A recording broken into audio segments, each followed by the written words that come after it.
சுங்கச்சாவடி கட்டண உயர்வுக்கு எதிர்ப்பு தெரிவித்து தமிழ்நாடு முழுவதும் மனிதநேய மக்கள் கட்சியினர் போராட்டம் நடத்தினர். போராட்டத்தின் போது 2 சுங்கச்சாவடிகளில் அலுவலக கண்ணாடிகளை அடித்து உடைத்ததால் பரபரப்பு ஏற்பட்டது. தமிழ்நாட்டில் உள்ள காலாவதியான சுங்கச்சாவடிகளை அகற்ற வேண்டும், சுங்கச்சாவடிகளில் அதிக கட்டணம் வசூலிக்கக்கூடாது உள்ளிட்ட கோரிக்கைகளை வலியுறுத்தி மனிதநேய மக்கள் கட்சியினர் முற்றுகை போராட்டத்தில் ஈடுபட்டனர். செங்கல்பட்டு அடுத்த பரனூர் சுங்கச்சாவடியில் அக்கட்சியின் மாநில தலைவர் ஜவாஹிருல்லா தலைமையில் 500க்கும் மேற்பட்டோர் ஆர்ப்பாட்டம் நடத்தினர். அப்போது அந்த வழியாக வந்த வாகனங்களை கட்டணம் செலுத்தாமல் அவர்கள் அனுப்பி வைத்தனர். 7 சுங்கச்சாவடிகளை முற்றுகையிடக்கூடிய போராட்டத்தை நடத்தியிருக்கிறோம்.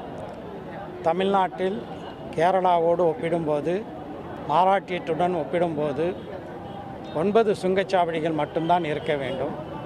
ஆனால் இப்போது 70 சுங்கச்சாவடிகள் தமிழ்நாட்டில் செயல்பட்டு வருகின்றன.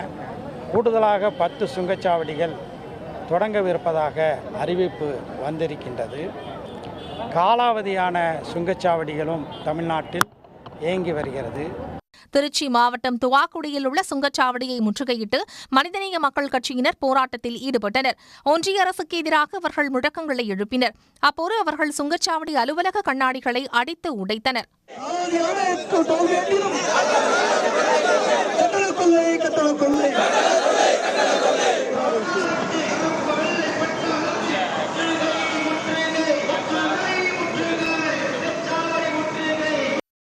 இதேபோன்று விக்கிரவாண்டி சுங்கச்சாவடியில் மனிதநேய மக்கள் கட்சியினர் போராட்டம் நடத்தினர். அப்போது சுங்கச்சாவடியை முற்றுகையிட முயன்றவர்களை போலீசார் தடுத்து நிறுத்தியதால் பரபரப்பு ஏற்பட்டது.